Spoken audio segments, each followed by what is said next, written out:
जहाँ बसती थी सादगी और जहाँ रहता था कन्हू सेठ। नाम से तो वह सेठ था, अर्थात धनी और प्रतिष्ठित, पर दिल से वह एक नंबर का 100% महाकंजूस था। उसकी कंजूसी के किस्से गांव की चौपालों, पनघटों और हर गली कूचे में एक लोक कथा की तरह सुनाए जाते थे। उसकी कंजूसी सिर्फ धन तक ही सीमित नहीं थी, बल्कि ऊर्जा की कंजूसी, शब्दों की कंजूसी और यहाँ तक कि विचारों की कंजूसी भी थी।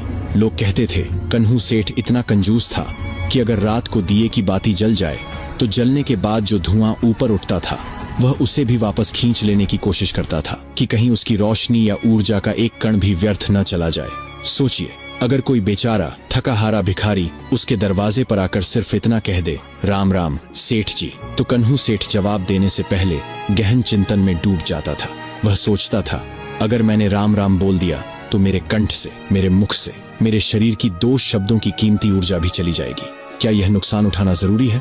और अक्सर वह बिना जवाब दिए दरवाजा बंद कर लेता था।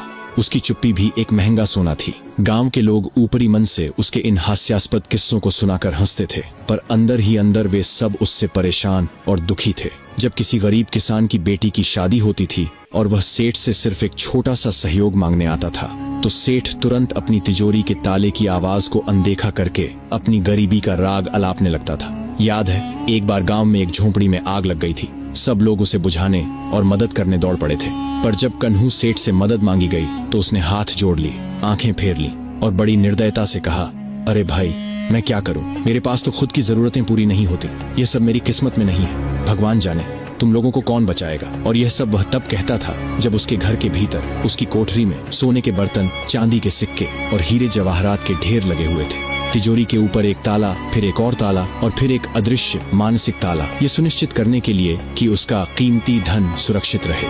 उसकी पत्नी, जो अत्यंत सीधी सादी, धर्मपरायण और दयालु स्वभाव की थी, इस बात से बेहद दुखी रहती थी। वह जानती थी कि उसके पति का धन बाहर नहीं, भीतर की आत्मा को बर्बाद कर रहा है। हर सुबह, संध्या और रात्रि में वह अपने पति की ओर से भगवान शिव शंकर से प्रार्थना करती थी। परमार्थ की भावना से ओतप्रोत होकर वह प्रार्थना करती थी, हे भोलेनाथ, हे कल्याणकारी, आपने इस घर को सोने चांदी से भर दिया है, पर मेरे पति का मन बिल्कुल खाली है। हे शंकर, मेरे पति के मन का ताला भी खोल दो, कम से कम वैसे ही खोल दो जैसे इनके घर की तिजोरी खुली है।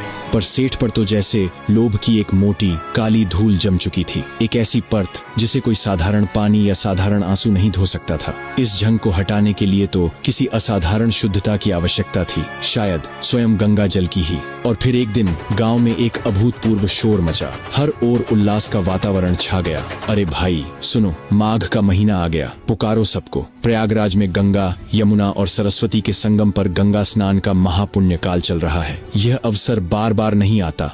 हर ओर तैयारी शुरू हो गई। कोई अपने पीतल के लोटे को मांझकर चमका रहा था, जैसे वह कोई स्वर्ण पात्र